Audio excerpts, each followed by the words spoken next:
भारतीय सेना लद्दाख में एक नई डिवीजन की तैनाती करने जा रही है। इसे 72 डिवीजन नाम दिया गया है। इसे लद्दाख क्षेत्र में स्थायी रूप से तैनात किया जाएगा। यह कदम भारतीय सेना की रणनीतिक तैयारियों का हिस्सा है, जो चीन सीमा पर जारी तनाव और सुरक्षा के दृष्टिकोण से बेहद अहम है।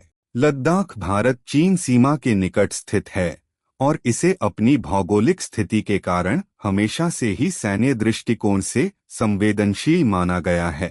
यह नई डिवीजन 3 डिवीजन के अतिरिक्त होगी, जो अब तक पूरे लद्दाख क्षेत्र में एलएसी की जिम्मेदारी संभाल रही थी। पूर्वी लद्दाख में भारतीय सेना की स्थायी डिवीजन की तैनाती के फैसले को काफी महत्वपूर्ण माना जा रहा है, क्योंकि 832 किलोमीटर लंबी वास्तविक नियंत्रण रेखा पर स्थिति काफी संवेदनशील मानी जाती है।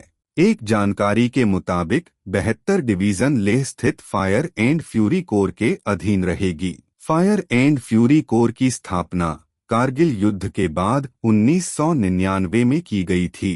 72 डिवीजन की एक ब्रिगेड पहले से ही पूर्वी लद्दाख में तैनात हो चुकी है।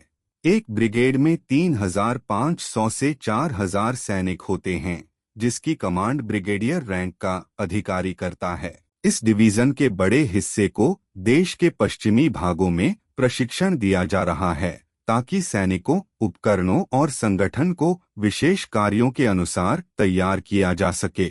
सेना की एक डिवीजन में 10 से 15 हजार सैनिकों की तैनाती होती है, जबकि 8000 के लगभग सपोर्टिंग स्टाफ होता है। एक डिवीजन की कमांड मेजर जनरल रैंक के अधिकारी करते हैं। हालांकि चीन से लगती एलएसी पर पहले से ही 3 डिवीजन तैनात हैं। बताया जा रहा है कि जिस स्थान पर 72 डिवीजन को तैनात किया जाएगा, वहां पर फिलहाल यूनिफॉर्म फोर्स काम कर रही है, जिसे 72 डिवीजन की तैनाती के बाद उसे वापस अपनी पुरानी जगह जम्मू के रियासी भेज दिया जाएगा।